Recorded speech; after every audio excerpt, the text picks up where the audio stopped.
Ölkə prezidenti İlham Əliyevin müvafiq sərəncamından sonra Masallıda uzun illərdir təmirə ehtiyacı olan çoxmərtəbəli binalarda yenidən qurma işlərinə başlanılıb. Təmir bərpa işlərinin tez bir zamanda başa çatması üçün işlər sürətlə aparılır.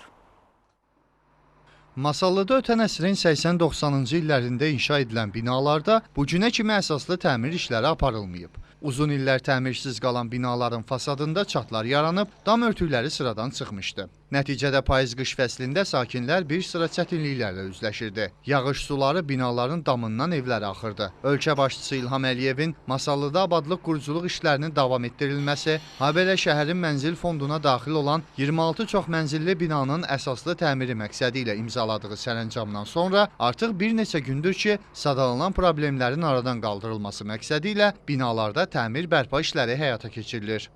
30'a yaxın binanın dam örtüklərinin dəyişdirilir. Eyni zamanda fasad işləri, binaların giriş-çıxış hissələri yeni təzədən düzəldilir.